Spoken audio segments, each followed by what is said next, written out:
Vamos a comenzar nuestra plática de esta noche. Espero que todos los hermanos pongan el máximo de atención. Bien, hermanos, en todo caso es necesario irnos conociendo cada vez más a sí mismos, si es que en verdad queremos llegar a la autorrealización íntima del ser. Obviamente necesitamos trabajar, como ya lo he dicho en mis pasadas cátedras, con el elemento fuego. El fuego en sí es una sustancia que ha escapado a todos los análisis químicos. Dicen los científicos que es el producto de la combustión, lo cual es absolutamente falso. Nadie sabe cuál es la naturaleza del fuego. Sabemos, por ejemplo, que en la atmósfera existe el oxígeno y el nitrógeno. No ignoramos que en el agua está el HO2, o sea, el hidrógeno y el oxígeno. Tampoco podemos ignorar que en la Tierra está el carbono. Pero ¿cuál es en realidad la fórmula del elemento fuego?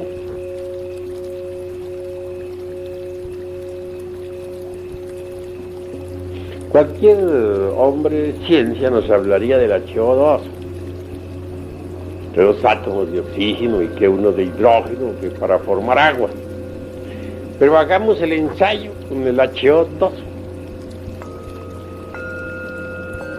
Y tratemos de unir el átomo de los átomos de oxígeno e hidrógeno, tal como está en la forma, en un laboratorio, a ver si es cierto que resulta agua. Obviamente que no. ¿Por qué? Porque falta algo. ¿Qué? El elemento fuego. Entonces la fórmula de el HO2 está incompleta. Eso es obvio. Así que el fuego escapa a todo. Una simple llama que tenemos ahí, la veladora, sería suficiente como para que incendiáramos el mundo y ella permanecería impasible, ni aumentaría un átomo más ni un átomo menos. De cualquier veladora de estas sacamos otra veladora y otra y otra y otra y quemamos un depósito de gasolina, hacemos explotar un depósito de dinamita y sigue el fuego y quemamos el mundo. Y la veladora sigue igual, impávida, como si nada hubiera sucedido. ¿Qué clase de sustancia es esa? Que se burla de los químicos y que hace tantos prodigios, sin embargo permanece la misma, impasible. Realmente que la sustancia del fuego es divina. Ahora, a nosotros, como les decía a ustedes en pasada plática, solamente nos interesa la parte oculta del fuego, la llama de la llama, la asignatura astral del fuego, que es lo divinal. Es eso que vemos ahí en la cruz, ese INRI, Ignis Natura Renovatur Integral. El fuego renueva incesantemente la naturaleza.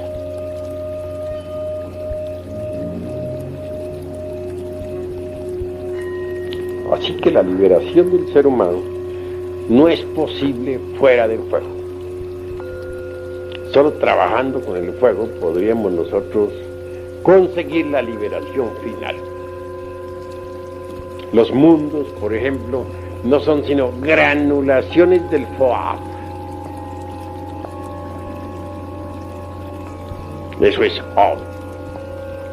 La doctrina que nosotros enseñamos es la doctrina del fuego.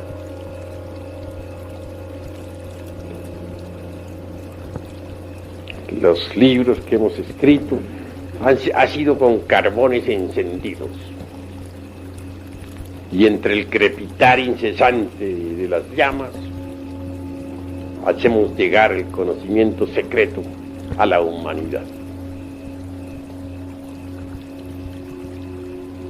Bien sabemos que tras del fuego hay maravillas.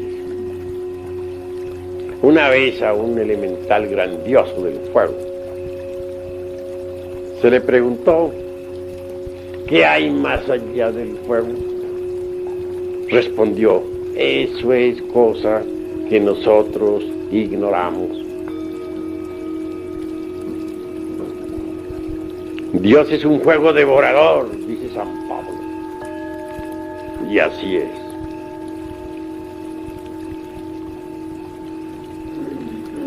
En pasadas pláticas dijimos que habían dos unos: el incognoscible a Elohim y el cognoscible Elohim. A Elohim es la seidad incognoscible e inmanifestada.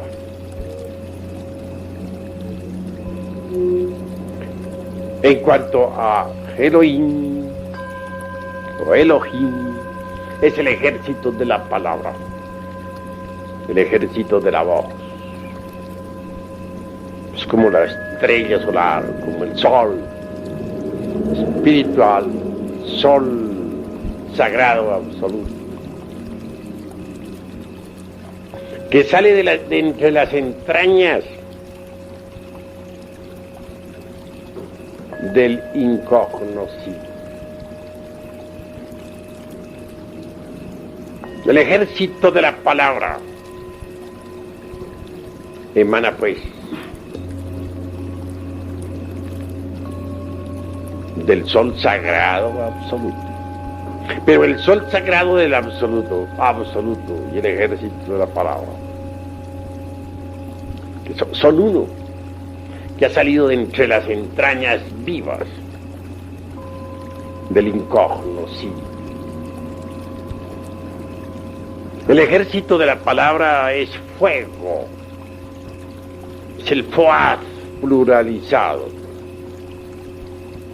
Mas no debemos olvidar que la variedad es unidad. El ejército de la voz está constituido por todas esas millonadas de Dian Chuang, creadores del universo. Y todos ellos son llamas de fuego ardiente. Pero vean ustedes qué grandioso es ese despliegue de Brahma, ese despliegue de la divinidad, ese despliegue del gran fuego universal. Cómo de lo incognoscible emana el demiurgo arquitecto del universo, que es fuego. Ahora bien, todo ese ejército de la palabra, todo ese ejército de los Dian Chuangs,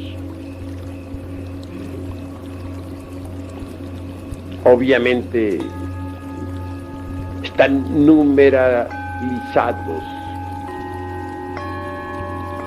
clasificados en grupos, de acuerdo con las ideas cósmicas universales. Ellos son números vivientes. creando y volviendo nuevamente a crear.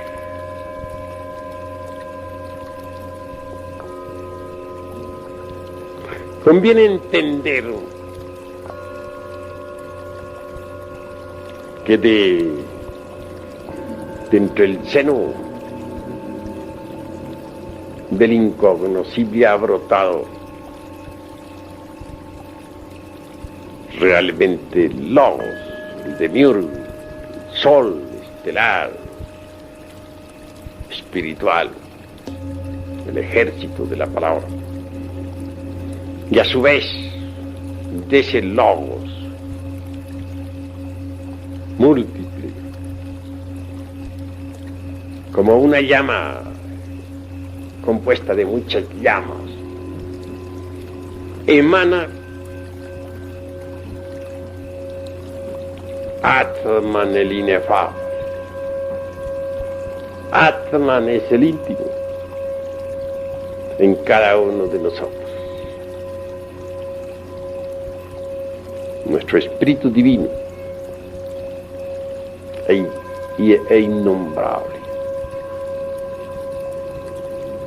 A su vez de Atman se desprende Buddhi.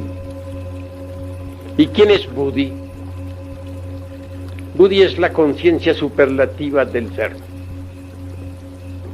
Buddhi es Eros, es Fuad, como mensajero de los dioses.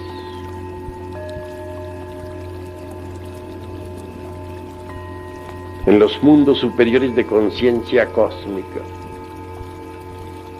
pueden los iniciados evidenciar el hecho concreto de que Atman siempre envía a Eros o Fohat o Buddhi o la Valquiria, como diríamos en el lenguaje clásico de Wagner, a realizar determinados trabajos. De manera que Fohat o Buddhi es mensajero de Atman.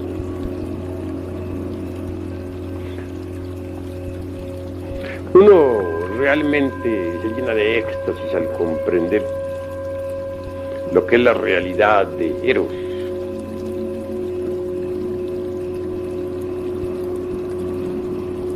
Uno se admira al ver a las valquirias de los Mahatmas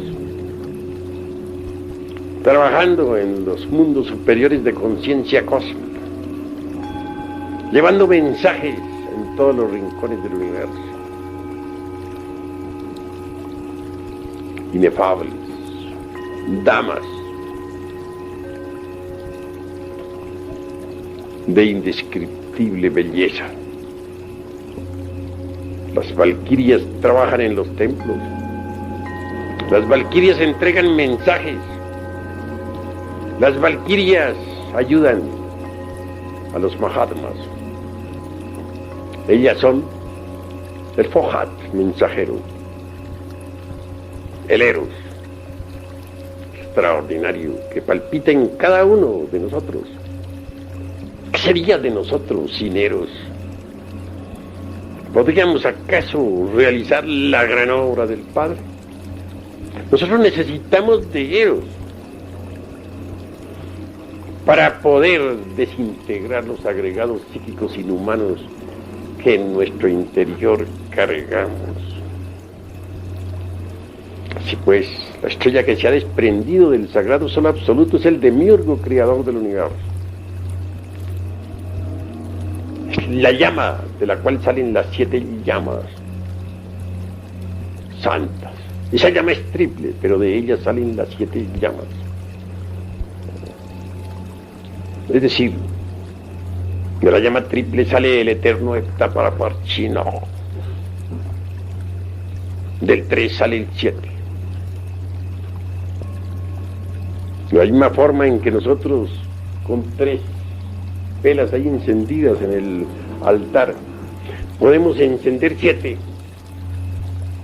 Así también 3 formando una llama de 3 pábilos es el Logos, El logos como santo afirmar, el logos como santo negar, el logos como santo conciliar. Pero de esa llama triple se desprende el eterno Etaparapachino, las 7 llamas. Atman, Buddhi y Atman Buddhi forman la mónada divina interior de cada uno de nosotros. Luego sigue el mana superior o alma humana, lo que de humano tenemos. Después viene esa mente que tenemos para pensar, que desgraciadamente está enfrascada entre los múltiples agregados psíquicos que constituyen el mí mismo, el sí mismo, el yo mismo, motivo por el cual decimos que no tenemos una sola mente, sino muchas mentes.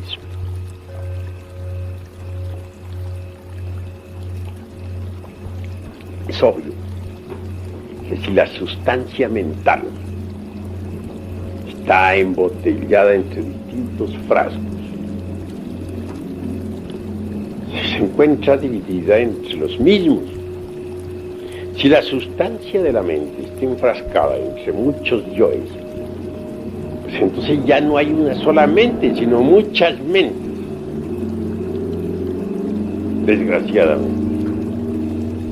Pero lo que se esconde tras de todas esas mentes, el radical es fuego,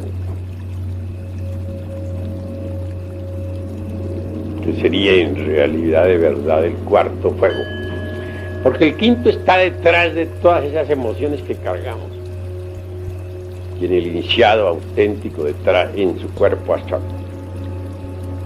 La sexta llama está atrás del principio de la vida, es el prana, es el fuego, como prana o vida. Y el séptimo arde en la misma médula espinal de la Zeta Nostra.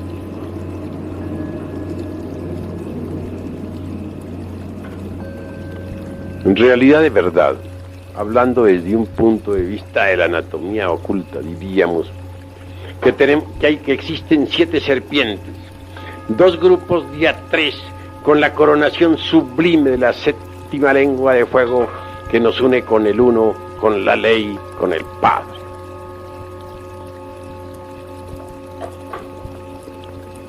Si Atman recibe en realidad de verdad el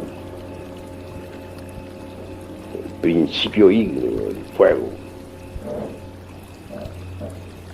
del incognoscible, por mediación del demiurgo creador del universo,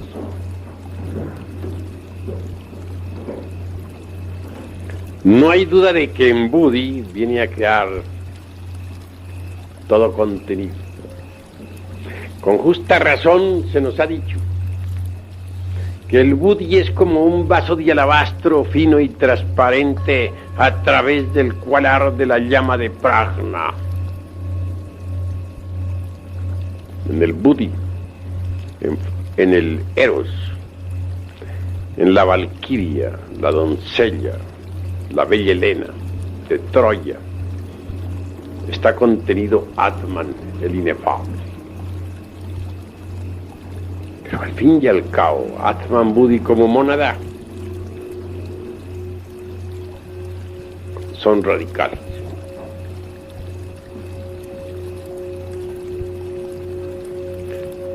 En una pasada cátedra dije que teníamos que trabajar con los 7 radicales.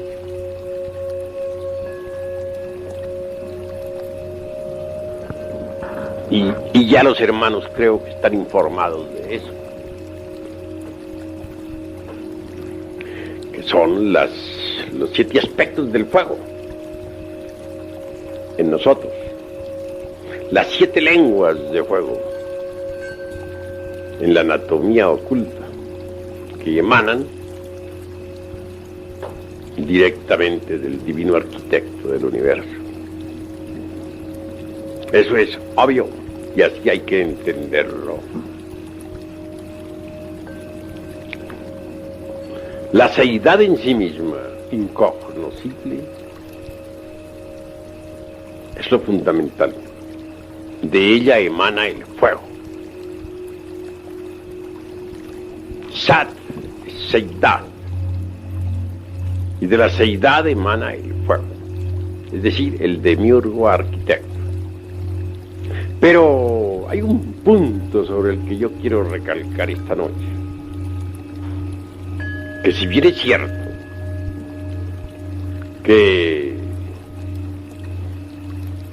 el santo afirmar, el santo negar y el santo conciliar, es decir, el logo interior de cada uno de nosotros, es radical. Es el Buda íntimo de cada uno de nosotros, porque cada cual carga su Buda íntimo, aunque no lo haya encarnado. Ese Buda íntimo, a su vez, emana de Adi Buda. Y Adi Buda es el incognoscible. Individualizando, diríamos que cada uno de nosotros tiene su Adi Buda en el incognoscible espacio abstracto absoluto. De él emana nuestro logoi, y estoy ya particularizando y concretando. Y del logoi a su vez emanan los 7 aspectos del Foat, del fuego.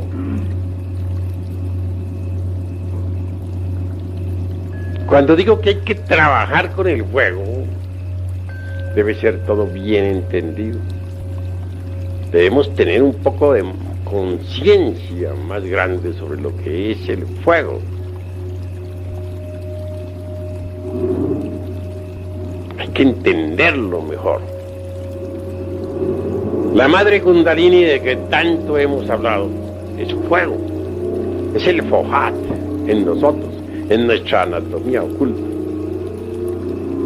Es una variante de nuestro propio ser, pero derivado.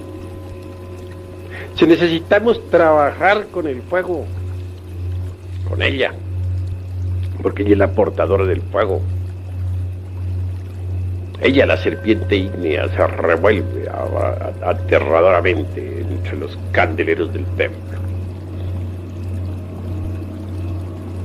Esa cobra sagrada de los grandes misterios es fuego, que crepita entre el aura del universo. Solo ella puede reducir a cenizas los agregados psíquicos inhumanos que en nuestro interior cargamos. No es fácil cosa poder desintegrar la totalidad de los agregados psíquicos.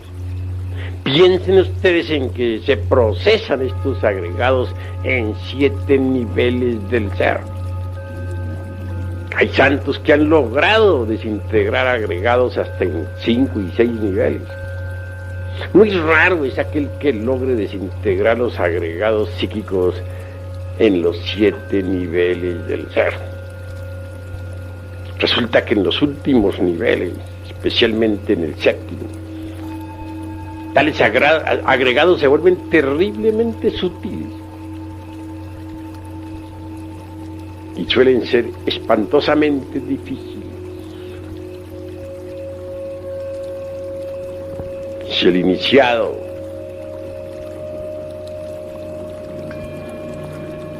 no es lo suficientemente comprensivo, puede fracasar en la gran obra. En los niveles superiores del ser existen cosas que sorprenden. Las máximas morales no sirven para el 7º nivel de trabajo, ni aun para el 6º. Los códigos de ética salen sobrando. Los conceptos que uno tenía basados en interpretaciones meramente superficiales sobre las sagradas escrituras que han destruido. etcétera. El iniciado tiene que independizarse no solamente de las fuerzas del mal, sino también hasta de las fuerzas del bien.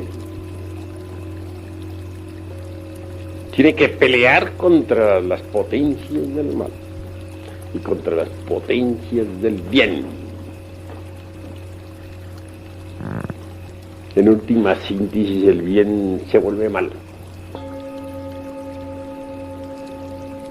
Y muchos aspectos que parecían del mal se vuelven bien. Y hay que pasar más allá del bien y del mal. Y conocer lo bueno de lo malo y lo malo de lo bueno. Las estructuras dogmáticas de la ética convencional, en el fondo solo servirían de escollo para el que marcha por la senda de la autorrealización.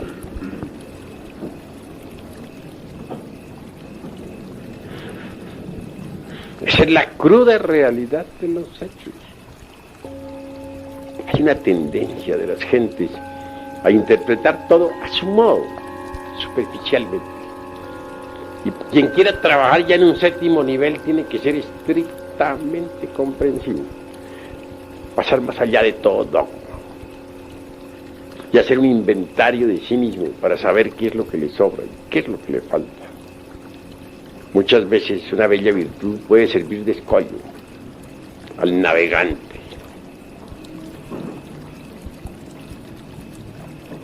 A veces hasta gemas muy preciosas de la espiritualidad sirven de obstáculo. Por eso es que es tan difícil poder desintegrar los agregados psíquicos en los 7 niveles del ser. Por eso.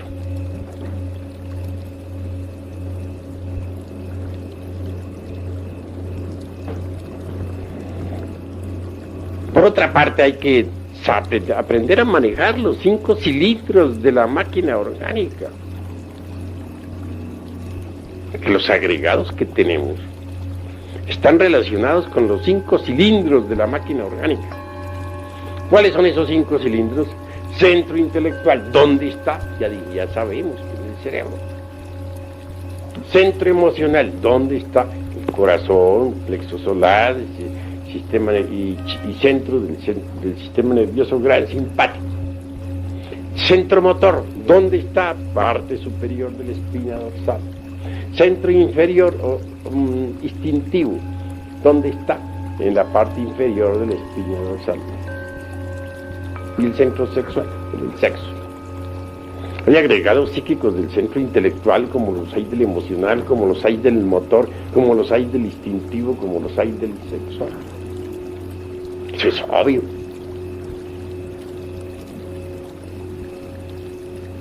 Y uno tiene que estudiar los agregados psíquicos en cada centro, a ver cómo se comportan. Es cuestión de autorreflexión y experiencia directa, observación psicológica, etcétera. En todo caso, no puede ser desintegrado un agregado sin ayuda de la Divina Madre Kundalini, la cobra de los grandes misterios.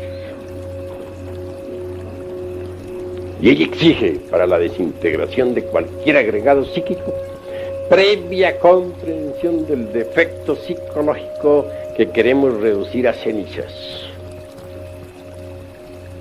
Eso es obvio. Primero debemos descubrir el defecto y después trabajarlo. Necesitamos de la autorreflexión evidente del ser para llegar a la comprensión de fondo. Digamos, necesitamos de la meditación íntima si es que queremos entender realmente tal o cual defecto. Pero una vez comprendido, hay que trabajarlo con la divina cobra sagrada de los grandes misterios. Solo así podríamos eliminarlo. Y repito, cualquier defecto está relacionado con algún centro de la máquina orgánica. Más con ayuda del fuego ese que viene del demiurgo, el creador del universo. Hasta la manifestación través de todos estos niveles del ser. Podemos reducir a cenizas cualquier elemento psíquico indeseable. ¿No quieren que familiarizarse ustedes un poco más con el fuego?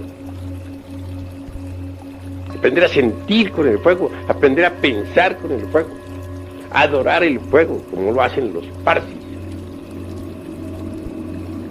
Tanto los cristianos cuando exclaman Dios es un fuego devorador, como los parsis que adoran el fuego, como los miembros de cualquier tribu maya o tolteca o zapoteca o inca que rinden tanto culto al fuego. En el fondo pertenecen al más puro paganismo y al más delicioso esoterismo crístico.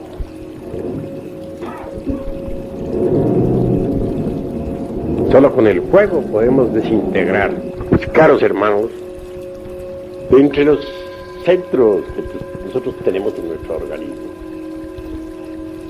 No hay duda de que el más difícil de controlar es el centro emocional. Porque el intelectual, aunque cueste trabajo al fin, con ciertas disciplinas más o menos lo vamos controlando. El motor, que es el que produce los movimientos, que está situado en la parte superior de la espina dorsal, es controlable también. Uno puede controlar los movimientos de su cuerpo, caminar si quiere caminar, levantar un brazo si quiere levantarlo o no levantarlo, si no quiere levantarlo. Arrugar el entrecejo o no arrugarlo. Es decir, todas las actividades del centro motor están bajo la voluntad.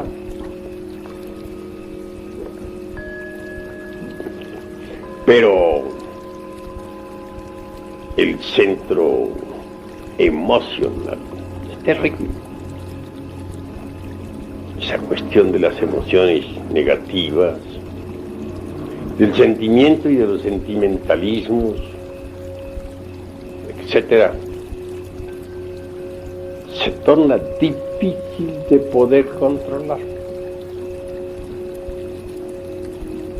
En el Indostán, por ejemplo, dicen, comparan el centro emocional a un elefante. Un elefante loco, por ejemplo, ¿qué hacen en el Indostán para controlarlo? Le colocan de lado y lado dos elefantes sanos, cuerdos, los amarran para que no se vayan. Y entonces esos dos cuerdos logran al fin enseñar al loco a ser cuerdo, y al fin el elefante loco queda cuerdo. Es un sistema que usan los indostanes, está bueno. El centro emocional es un elefante, el intelectual es otro elefante,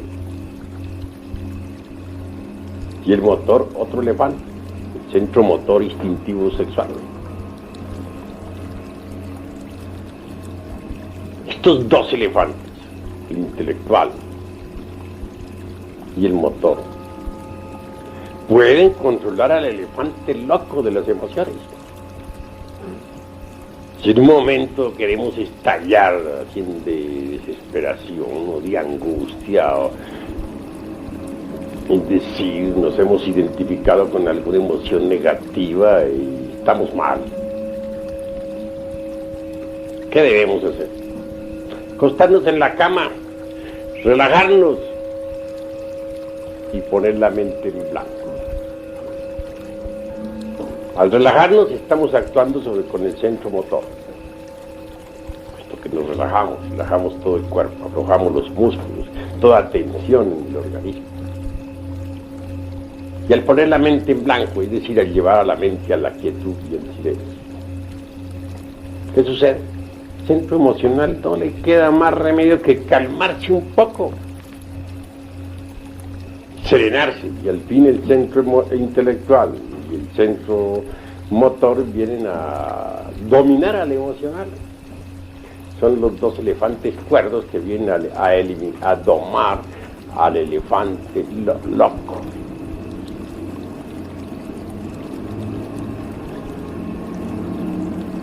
También es posible controlar a las emociones inferiores mediante las emociones superiores.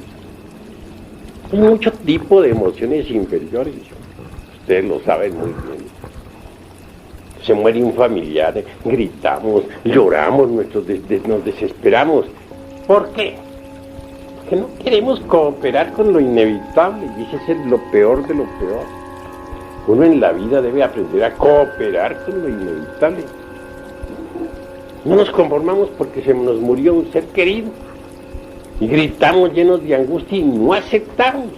Y vemos el cuerpo entre el féretro ahí, sin embargo no nos parece que esté muerto. No lo creemos. No es posible para nosotros que ese ser haya muerto.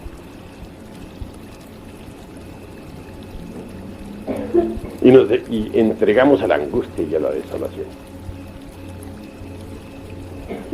Es terrible. ¿Cómo podríamos dominar ese estado? De dos modos. Lo uno, podríamos apelar al par de elefantes, el centro motor y el centro intelectual. Relajar el cuerpo y poner la mente quieta y en silencio.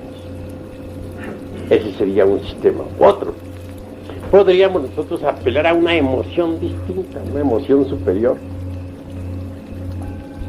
Tal vez nos haga mucho bien en esos momentos escuchar una sinfonía de Beethoven o la flauta encantada de Mozart. Sumergirnos llenos de emoción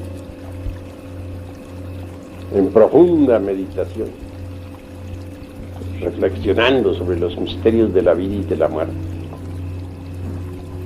Entonces, mediante una emoción superior, controlamos a las emociones inferiores y anulamos el dolor que nos da la muerte de un ser querido.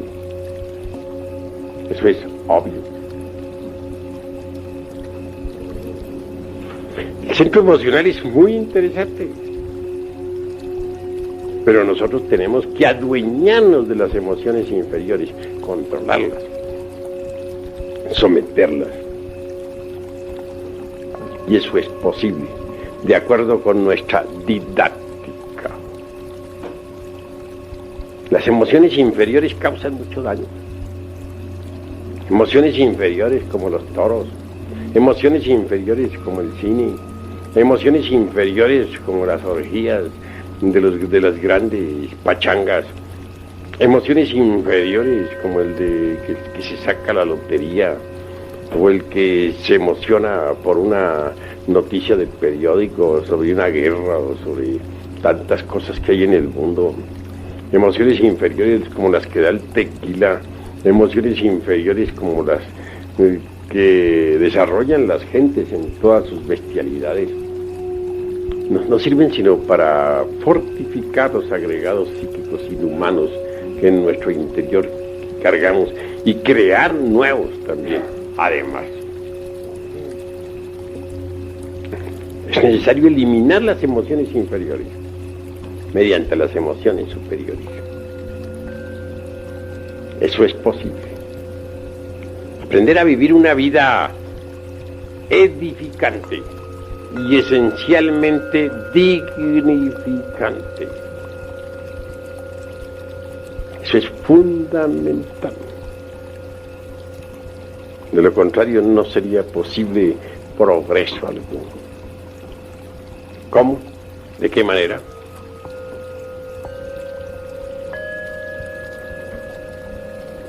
También necesitamos de ser más sinceros con nosotros mismos, a fin de desarrollar el centro emocional superior y liberarnos de las emociones meramente negativas y superficiales. Hay gente que es cortés con nosotros, son decentes. Hay gente que le brinda amistad a la otra gente. Pero ese es el aspecto público o exotérico, dijéramos. Pero eso no es todo. Sabiendo que tenemos una psicología interior, no basta solamente sabernos portar decentemente con otras gentes, no basta solamente la fragancia de la amistad desde el punto de vista externo. ¿Cuál es el comportamiento que nosotros tenemos internamente para con la otra gente? Normalmente, quienes brindan amistad a otra persona tienen dos facetas, la de afuera y la de adentro. La de afuera aparentemente es magnífica, pero la de adentro, ¿quién sabe? Estamos seguros de que no criticamos al amigo a quien le hemos brindado tanta estimación. Estamos seguros de que no sentimos alguna antipatía por algunas de sus facetas. Estamos seguros de que no lo estamos atrayendo a la cueva esa que tenemos de la mente para torturarlo, para hacer escarnio de él, mientras le estamos sonriendo dulcemente. ¿Cuántas gentes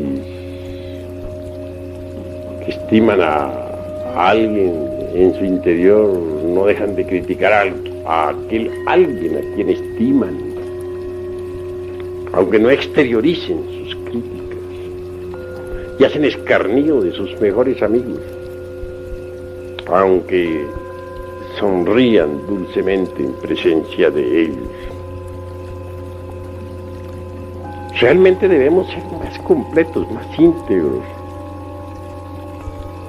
Tratemos por un momento de poner en igualdad de marcha a dos relojes, al de afuera y al de adentro, al exterior y al psicológico, que marchen en perfecta armonía el uno y el otro, porque de nada sirve que nosotros estemos portándonos bien con nuestras amistades, que estemos brindándoles nuestro cariño, si por dentro nos estamos haciendo escarnio de ellos, si por dentro los estamos criticando, si por dentro les estamos torturando. Es mejor que los dos relojes, el exterior y el interior, marchen al unísono, segundo a segundo, de instante en instante. Debemos ser más completos, más íntegros, dejar a la crítica mordaz, psicológica, interior, a gentes que estimamos. ¿Cómo es posible esa contradicción que estimemos una persona y por dentro le estemos criticando? Estemos hasta hablando bien de esa persona a quien estimamos, pero por dentro nos la estamos tragando viva.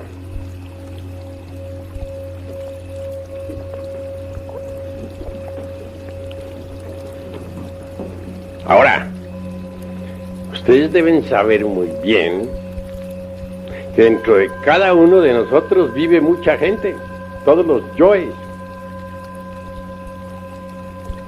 Cuando uno agarra un yo de esos y lo estudia con el sentido de la autoobservación psicológica, puede evidenciar que tiene los centros intelectual, el centro emocional, el centro motor instintivo sexual, es decir, que posee los tres cerebros. Cualquier yo tiene mente embotellada, tiene voluntad embotellada, es una persona completa. Y dentro de nosotros existen pues muchas personas, dentro de cada persona viven muchas personas, los agregados psíquicos.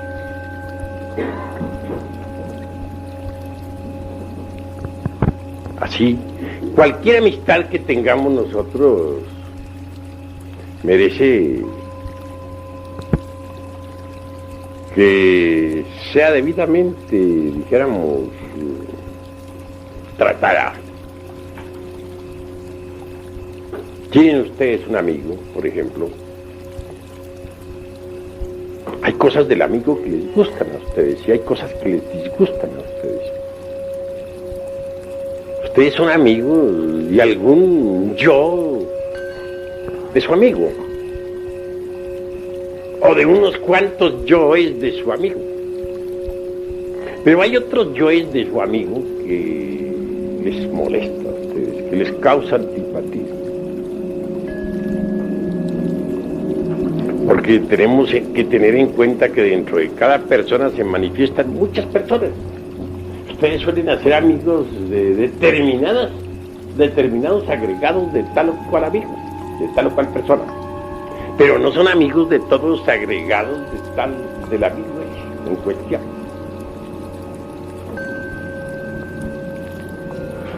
Por eso dicen, hay cosas de este amigo que me gustan, hay cosas que me disgustan, tiene cosas buenas, tiene cosas malas. Esa es la forma que nosotros tenemos para hablar. Sí, depende del tipo de agregado que esté en un momento dado hablando. Entonces la amistad que sentimos por otros no es completa. Solo sentimos amistad por unos cuantos agregados de esa persona. Pero no sentimos cariño por los otros agregados de esa otra persona. Puede que a esa persona a quien es física, físico, psicológica, a la cual estimamos, puede que tenga agregados psicológicos que no estimamos. Y en determinadas horas dicha persona nos cae pesada, precisamente porque se están expresando otros agregados con los cuales no tenemos amistad.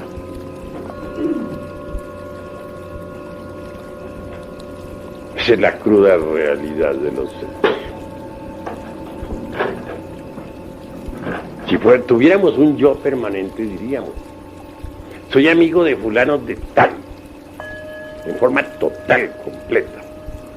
No le encontraríamos peros ni tachas de ninguna especie. Pero resulta que no hay un yo permanente, sino muchos. Entonces, a cuál agregado de esos, o a cuál yo de esos, del sujeto XX es que nosotros estimamos? No será a todos. Por eso necesitamos ser comprensivos en esto de la interrelación. ¿Por qué pelean los amigos? Sencillamente porque de pronto interviene dentro de la personalidad un agregado que no es amigo del amigo. Entonces viene la discordia. Pero si luego ese agregado se retira y interviene otro que sí es amigo del amigo, hacen las paces. ¿Qué fatuos son entonces las amistades? No son completas. Y no son completas porque no son comprensivas. No entienden esto de la pluralidad del yo. Si no, serían completas. Sabrían disculpar los defectos del amigo y no reñirían con él. Falta ese conocimiento para que nosotros no riñamos con nuestros amigos, hacernos más conscientes de eso. Así mejoramos nosotros la interrelación, la convivencia. Existen simpatías que podríamos decir son mecánicas y antipatías mecánicas. Ni una ni otra sirven porque son mecánicas. A veces decimos fulano de tal me cae gordo. ¿Pero qué es lo que nos cae gordo de fulano de tal? Un agregado psíquico que posiblemente no es amigo de nosotros. Eso es todo. Nosotros no debemos tratar, pues, de hacer una simpatía a la fuerza con alguien que antipatizamos, sino, ante todo, descubrir cuál es la causa de la antipatía. Cuando descubrimos a base de reflexiones que esa antipatía es mecánica, la antipatía desaparece entonces por sí misma y queda la simpatía. Pues, ¿cómo podríamos, o qué base podría servirnos para llegar a la conclusión de que una antipatía es mecánica? Yo digo que sencillamente comprender la pluralidad del yo. Es indubitable que dentro de toda persona viven muchas personas. Hay veces que en determinada gente, por ejemplo, en determinados sujetos se expresa algunos agregados que no nos gustan. Esto es mecánico. Reflexionemos en que dentro de esa persona que nos cae gorda, también hay agregados que pueden simpatizar con nosotros y ser serviciales y amigos. Que no todos los agregados que se manifiestan en un sujeto XX son desagradables para nosotros. Pueden manifestarse en un XX fulano a que no nos gusta, agregados que sí nos gustan. Si reflexionamos en eso, comprendemos este punto de vista de la pluralidad del yo. Desaparece la mecanicidad, la mecánica antipatía, que es tan perjudicial porque desarrolla cada vez más y más los elementos psíquicos inhumanos que están relacionados con el centro emocional negativo. Cuanto más vayamos nosotros eliminando los agregados del centro emocional negativo, más y más se irá desarrollando en nosotros el centro emocional superior. Pero digo que el centro emocional superior es grandioso, es más poderoso que el intelecto. Con el centro emocional superior podemos nosotros comprender la naturaleza del fuego. Los libros sagrados están escritos con carbones encendidos, es decir, con fuego. El lenguaje de la Biblia, por ejemplo, es parabólico. Es el lenguaje del centro emocional superior. Las experiencias místicas e incorpóreas obviamente son parabólicas y solamente se pueden entender con el centro emocional superior. Los misterios de la vida y de la muerte son perfectamente cognoscibles mediante el centro emocional superior. Eso es obvio. Les he dicho a ustedes que la mónada de nosotros es lo más importante. Que cuanto más vayamos eliminando los elementos psíquicos inferiores, más y más iremos recibiendo las radiaciones de la mónada. Esta mónada es Atman Buddhi. Atman es el inefable. Él recibe la fuerza que viene del demiurgo creador. El demiurgo a su vez la recibe de Adi Buddha, la seidad incognoscible. Atman, como desdoblamiento del divino arquitecto del universo, es inefable. Es lo que se llamaría el Paramatman o el Chiva-tattva.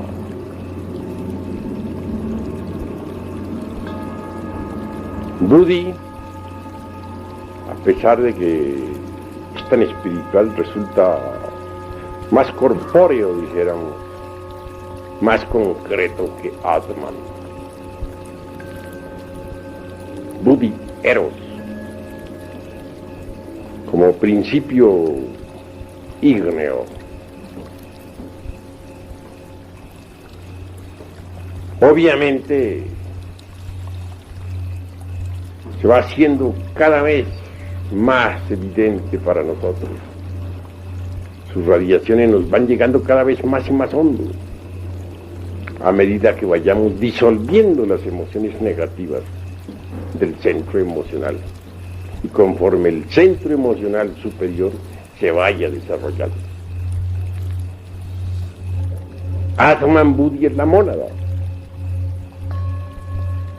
La realidad dentro de nosotros, lo que cuenta, el ser real en nosotros. Nosotros tenemos que luchar eliminando emociones negativas para ir acercándonos cada vez más y más a la mónada. Y la mónada precisamente nos ayuda porque de Buddhi emana Eros, esa fuerza sexual extraordinaria con la que nosotros podemos desintegrar los agregados psíquicos en la forja de los cíclopes. ¿Qué sería de nosotros sin Eros? A Eros se opone Anteros, las potencias del mal, que no están fuera de nosotros, sino dentro de nosotros, aquí y ahora. Son todos esos agregados del centro emocional inferior, el Antero. Si eliminamos las emociones negativas y desarrollamos el centro emocional superior, iremos penetrando cada vez más en la esencia del fuego. Nos iremos acercando más y más a nuestra mónada interior que siempre nos ha sonreído.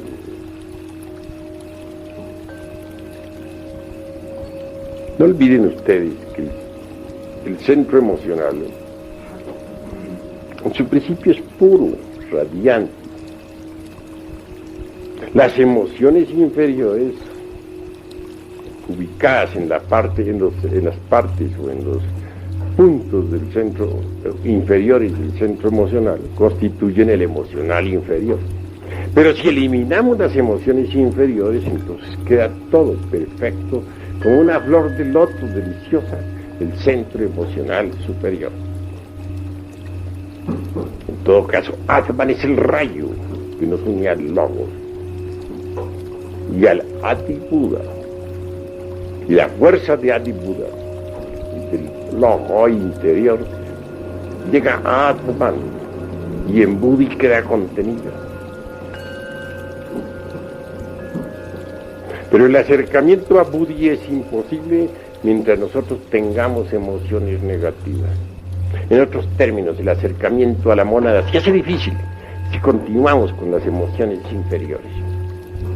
No debemos aceptar emociones inferiores dentro de nosotros.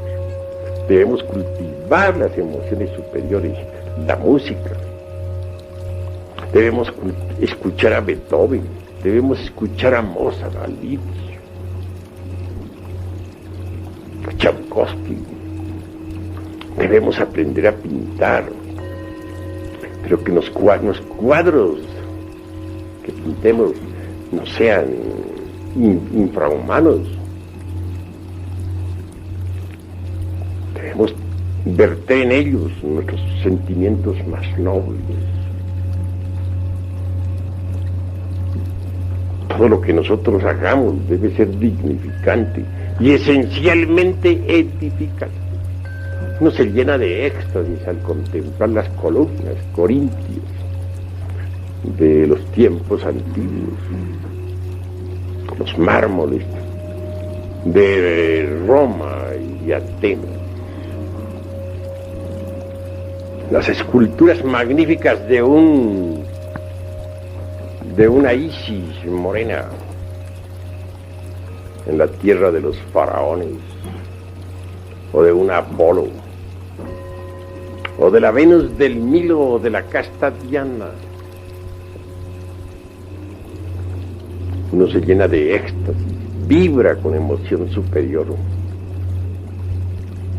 al escuchar, por ejemplo, la lira de los tiempos antiguos,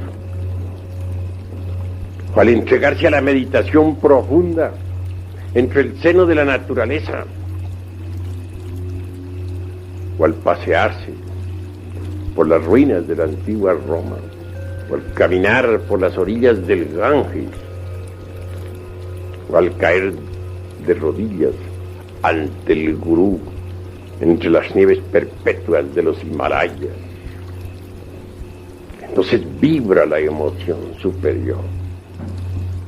En los tiempos antiguos, allá en la Lemuria, en las épocas en que los ríos de agua pura de vida manaban leche y miel, cuando todavía la lira de Orfeo no había caído sobre el pavimento del templo hecha pedazos,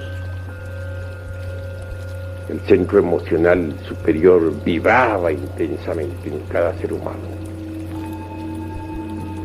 Era la época de los titanes, la época en que los seres humanos que poblaban la faz de la tierra podían ver el aura de los mundos y percibir más de la mitad de un joltapannas en las tonalidades del color. Bien sabemos que un joltapannas tiene más de 5 millones de tonalidades. Pero cuando el centro emocional inferior se desarrolló con las pasiones violentas, con la lujuria, con el odio, con las guerras crueles entre hermanos, entonces ese sentido se atrofió, quedó metida la humanidad dentro de este mundo tridimensional de oscuridad.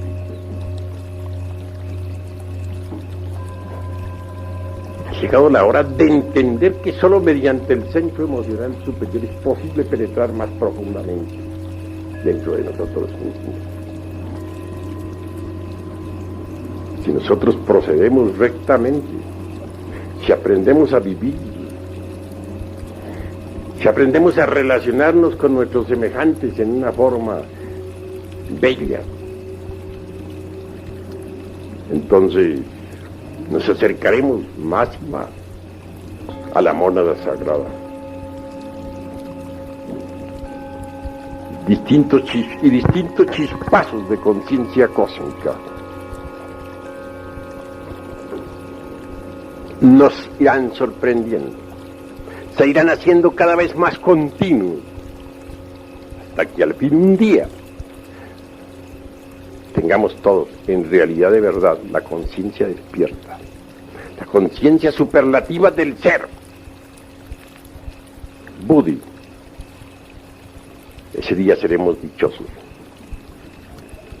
En ese delicioso mañana, las vibraciones de Budi nos saturarán totalmente y sabremos vivir de verdad en estado conscientivo perfecto.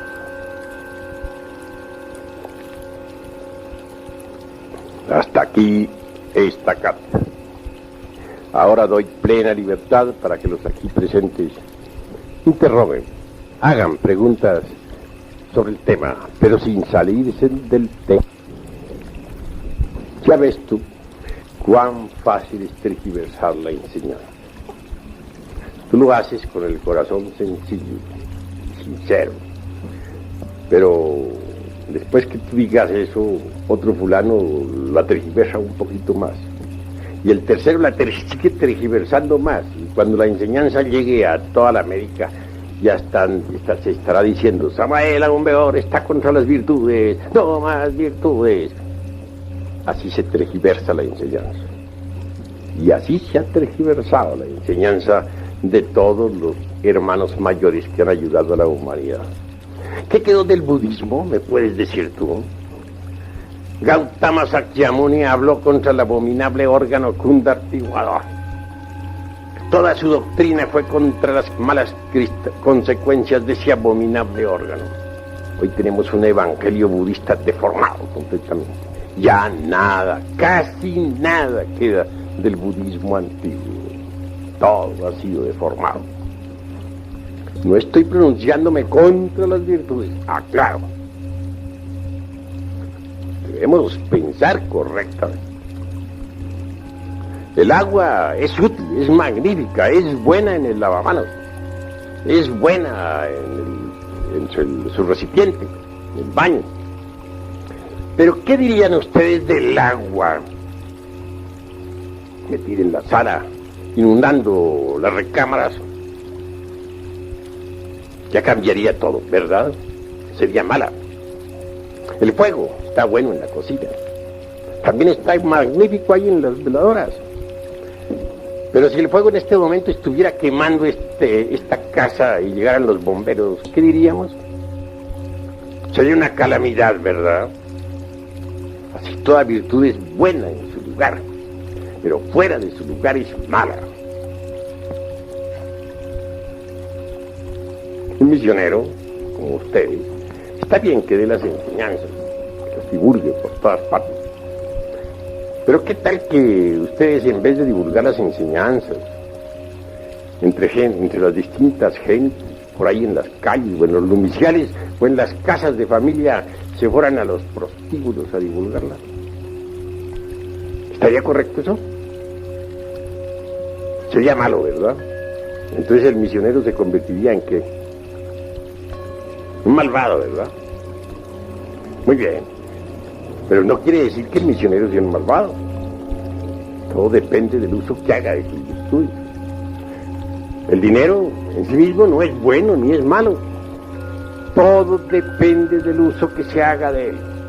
Si se emplea para el bien, es bueno. Si se emplea para el mal, es malo. Lo mismo son las virtudes. Son preciosas, son gemas inefables. Es claro que cada defecto psicológico eliminado deja el puesto libre para la cristalización de una virtud. Pero las virtudes fuera de su lugar son malas. Con ellas se puede hacer mucho daño también. No solamente a los demás. Uno puede dañarse a sí mismo con sus propias virtudes si no las sabe manejar. Quiero que entiendan esto los hermanos con una claridad perfecta. ¿Qué dirían ustedes, por ejemplo, de la violencia? ¿Será buena la violencia o no? ¿Qué me responden? ¿Cuál sería la respuesta? Está más lógico esa respuesta que da.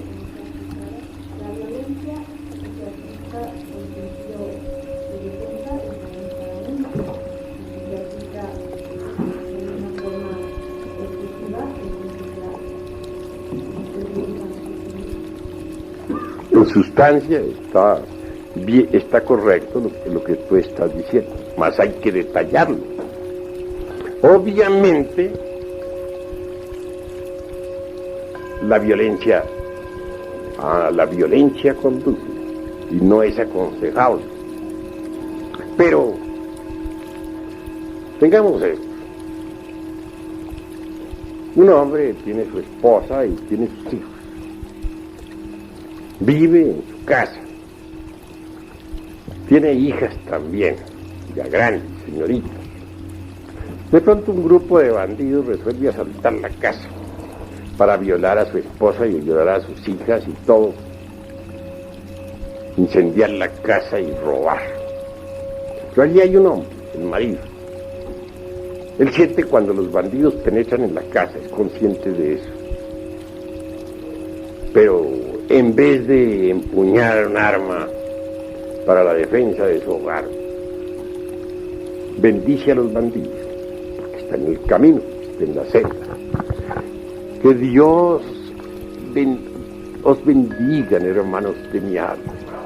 No cometáis ese crimen tan horrible de violar a mi mujer mientras se la están violando, de violar a mis hijas mientras se las están violando, de robar mis dineros mientras están atrapándoles los últimos, de incendiar mi casa mientras ya le están metiendo fuego.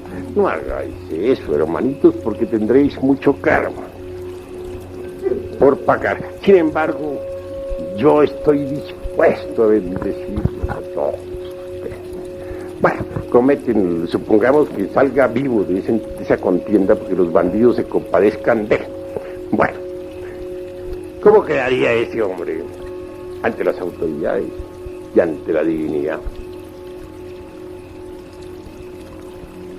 Las autoridades creo que lo juzgarían por cómplice del delito. Eso está ya visto en el Código Penal. Ese hombre merece la cárcel, ¿verdad? Por cobarde y porque se ha convertido en cómplice del delito. Es obvio, que merece la cárcel. Se ha convertido en cómplice, es un cobarde.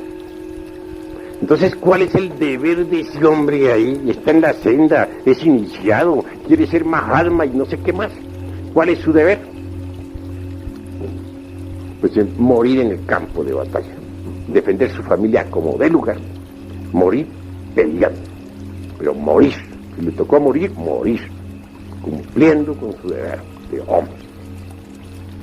Ese es su deber. ¿O qué diríamos, por ejemplo, de un militar? Y aquí tenemos a nuestro hermano teniente coronel Moisés Rodríguez Tapia. ¿Qué diríamos, por ejemplo, qué diría nuestro hermano que es militar?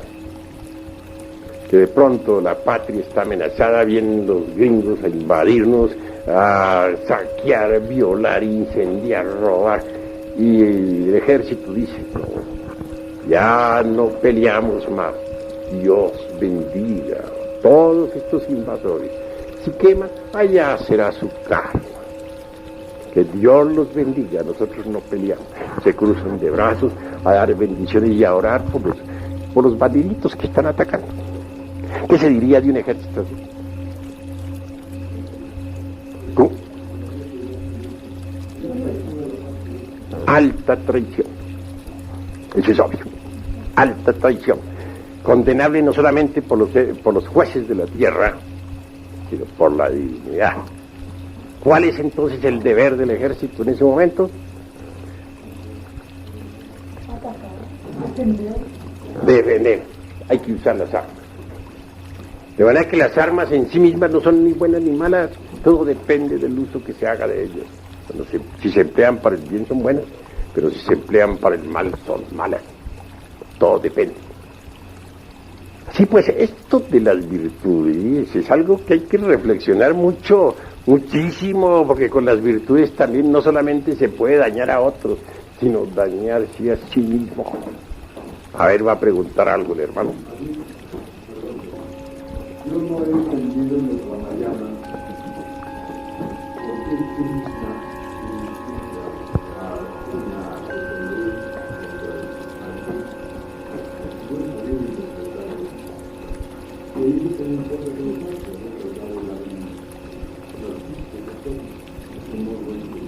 Bueno, que viva Krishna y con sus ánimos que le da Arjuna, y que vive esa pelea contra los parientes, maravilloso. Yo mismo estoy de acuerdo, vamos a pelear contra todos los parientes, desenvainemos la espada y vamos contra todos. ¿Sabes tú cuáles son esos parientes? Pues son todos los agregados psíquicos que en nuestro interior cargamos. Contra ellos hay que pelear y muy duro, aunque nos duela. Son nuestros parientes, pero hay que darle chicharrón. Y ni modo. A ver, hable pues.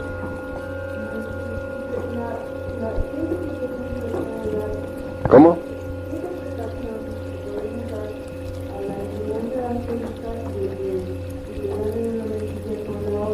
Eso sí, yo les aseguro que si alguien viene y me suena, bueno, yo le pongo la otra para que me suene más duro. No hay problema. Pero si tengo un grupo de niños aquí juntos, o si estoy de guardián aquí del templo, estoy ocupando, por ejemplo, el puesto del hermano, y en ese momento llegan un grupo de bandidos a darle chicharrón a ustedes, yo ahí me la juego. Para eso está la espada, y si me salen adelante, bueno, yo muero en el campo de batalla.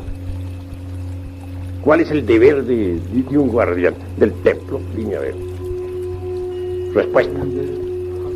Aún con la vida de las personas que están guardiadas. Correcto. Tú en este momento eres guardián del templo. Si en este momento alguien viene a atacarnos, vienen las multitudes, viene el vandalaje a atacar a estos hermanos, tú tienes que perder tu vida ahí si hay necesidad. Porque ese es el guardián del templo.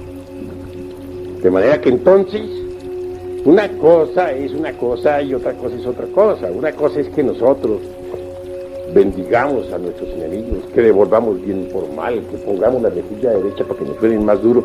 Y otra cosa es cumplir con nuestro deber cuando llega la hora de cumplir, de defender, saber defender a los que están a nuestro cargo.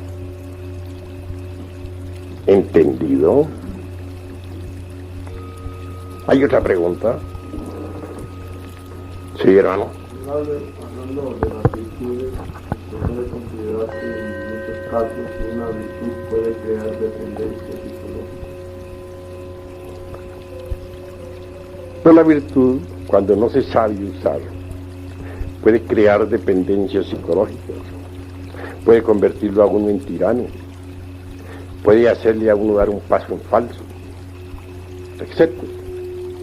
Por ejemplo, ¿cuántos jueces que tuvieron la virtud del cumplimiento de su deber en épocas de la Revolución Francesa enviaron a los inocentes al cadalso?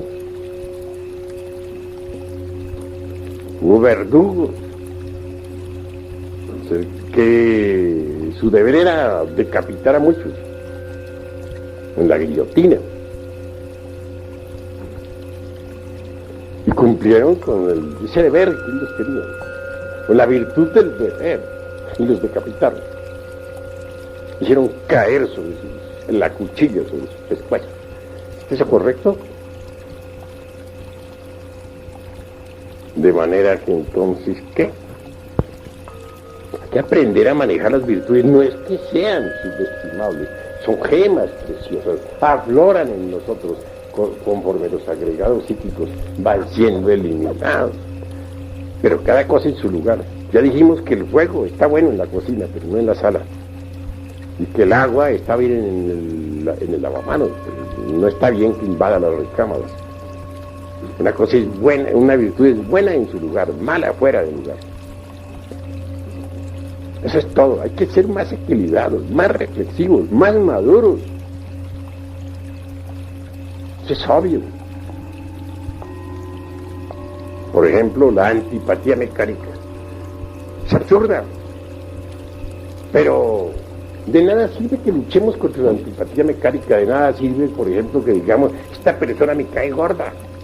Pero como estoy en la gnosis, voy a ver cómo me amo amigo de esa persona y forzarse y sonreírle artificiosamente, y resulta que esa sonrisa resulta más que sonrisa, una mueca trágica.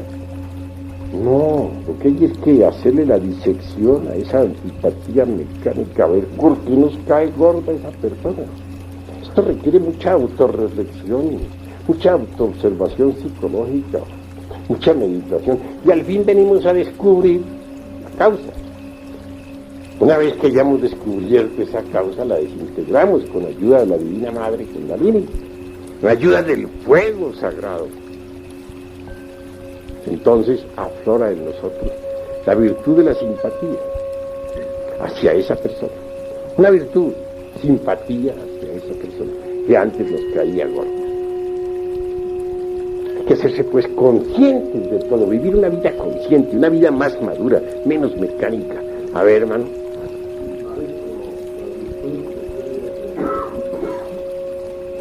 ¿Aprender? Pues hombre, jamás. Esas son gemas preciosas o flores del alma que nacen en nosotros cuando hemos eliminado tales o cuales defectos psicológicos. Tengamos, por ejemplo, que eliminamos nosotros la ira, surge en nosotros la dulzura. Que eliminamos la lujuria, en su reemplazo sí surge la virtud de la castidad. Que eliminamos el odio, en su reemplazo surge la virtud del amor. Y conforme vayamos eliminando estos defectos psicológicos, las virtudes van surgiendo en su lugar. Por eso decimos que necesitamos cristalizar alma en nosotros, y el alma es puro fuego universal. Es fuego. Ese fuego divino, ese fuego inefable debe ir cristalizando poco a poco en nosotros. Pero no podríamos hacer cristalizar el alma en nosotros si no eliminamos los defectos de tipo psicológico. A medida que vayamos eliminando cada agregado psíquico, en su reemplazo irá cristalizando ya una virtud, ya un poder, ¿no? Ya una ley, etcétera. Eso se llama cristalizar alma. Y al fin, cuando todos los agregados psíquicos estén eliminados, solo quedará en nosotros el alma.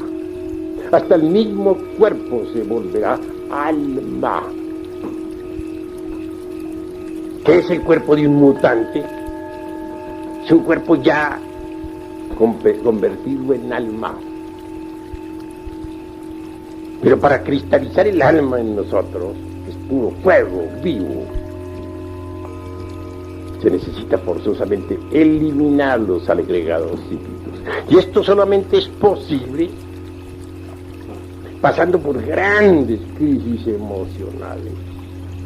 Esto no es cuestión meramente intelectual, no, hay que pasar, para eliminar un agregado psíquico, tiene uno que pasar por terribles arrepentimientos, llorar, desesperarse, darse contra el suelo y hasta azotarse si hay necesidad. Hay que sufrir muchísimo, arrepentirse, pasar por terribles, repito, amarguras. Si uno no pasa por esas crisis emocionales, pues no desintegra lo que debe desintegrar y no cristaliza las virtudes. Y no cristaliza el alma. Pero cuando uno logra cristalizar el alma y se convierte todo en alma, entonces resplandece gloriosamente. Es una llama más de la gran hoguera, ardiendo entre la aura magnífica del universo. Así nos enseña la doctrina del fuego. Y así debemos nosotros comprenderlo. ¿Alguna otra pregunta?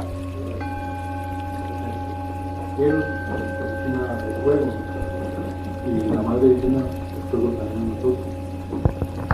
¿Cómo se hace para que Eros ratita para llegar a lo máximo de fuego que no nos escape como agua? ¿Qué? Que no nos escape. Es que Eros es fuego sexual, que emana de la mónada. La mona a su vez la recibe del logos. Ese fuego erótico surge concretamente desde la valquiria, desde Buddhi, en la manifestación. No se escapa cuando no se derrama el vaso hermético, cuando el vaso que contiene el aceite permanece incólume.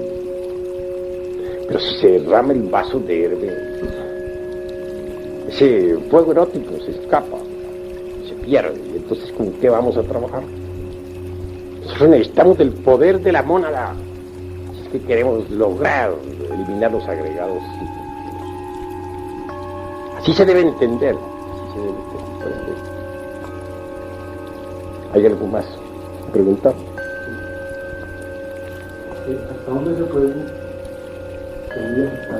¿Se debe qué? ¿Hasta dónde se debe trabajar con ese fuego? ¿Debe ser de forma también rítmica? ¿O se puede llegar a calentarse el fuego? El fuego se manifiesta o se debe usar, para ser más claro, durante todo el trabajo esotérico de forma perfecta, rítmica, porque hay tiempos de plus y hay tiempos de minus. Hay tiempos de Mahamantaras particulares y tiempos de Mahapralayas particulares, tiempos de actividad y tiempos de reposo. A cada época de actividad debe sucederse una pausa magnética creadora. Y todo existe en biorritmo. A ver, hermano.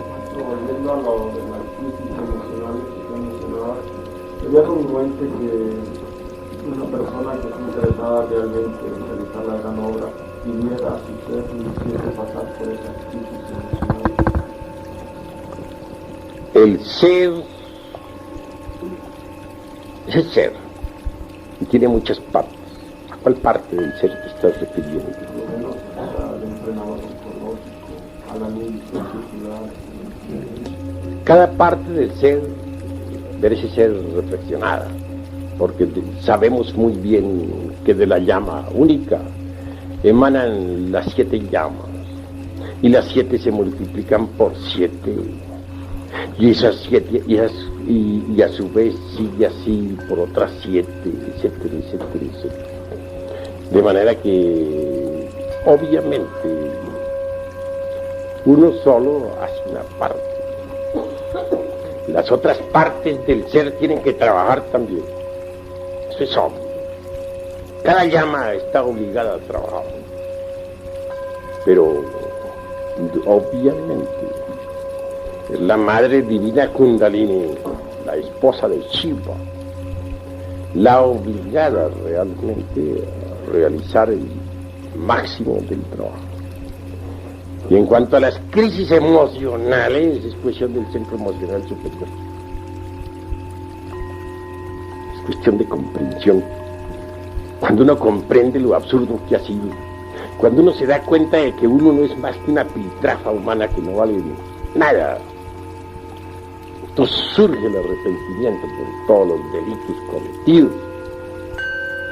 Y de ello deviene la crisis emocional natural, no fingida, sino sentida de verdad. Eso es todo. Cuando se dice que el agua es el habitáculo del fuego, está diciendo que el fuego proviene del agua, es el fuego el mero elemento que da vida a los demás elementos. El agua puedes tú analizarla, encuentras la fórmula HO2, pero esa H2 sin foja quedaría incompleta. Hay que añadirle a la fórmula el foja. De manera que entonces no podría existir el agua sin el elemento fuego, que es lo primordial, es lo fundamental. Cuando el fuego condensa, primero lo hace en aire, después en agua y por último en tierra. Tú puedes conocer los elementos químicos del agua, la CO2. Puedes conocer los elementos químicos de la tierra y saber lo importante que es el carbono. Puedes conocer los elementos químicos del aire y saber lo que es el nitrógeno y el oxígeno. Pero ¿cuáles son los elementos químicos del fuego? ¿Quién ha analizado esa sustancia? ¿Cuál es su fórmula? Hasta ahora es desconocida. ¿Por qué? Es la expresión viva de la seidad, es la reflexión del logos en el universo. De manera que del fuego sale todo. Y si no trabajamos con el fuego, desintegrando nuestros defectos psicológicos, marcharemos por el camino del error. Lucifer es el dador de luz, ¿no? ¿Qué relación tiene Lucifer, la madre de nosotros, en el trabajo en la casa? Pues Lucifer es el fuego, es el fojat, es el azufre de los alquimistas medievales. Obviamente es la reflexión del Christus cósmico o del Vishnu en nosotros y dentro de nosotros. Indubitablemente él desciende hasta las profundidades de sí mismo, de nosotros mismos.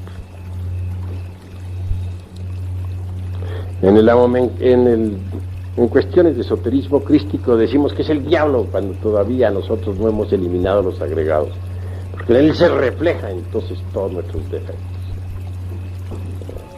Pero si nosotros desintegramos nuestros agregados psíquicos, él resplandece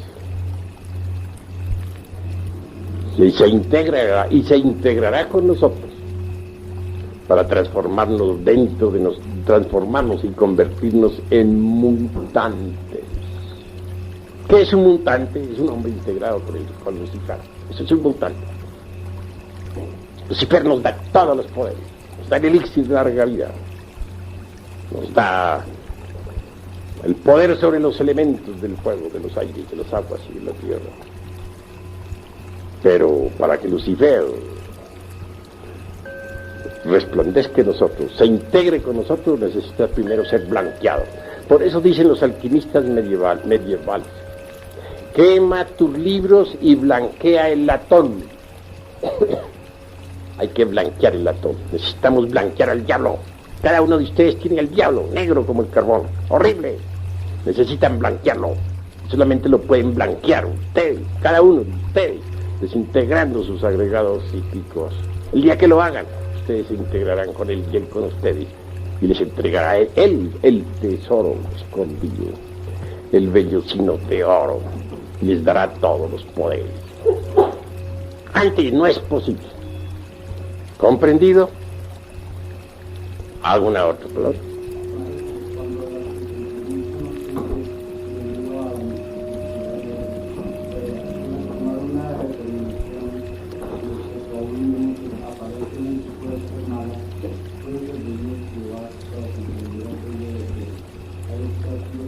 Bueno, habla más claro, que no te estoy entendiendo. Barájamela más despacio, más claro, más despacio y más fuertemente.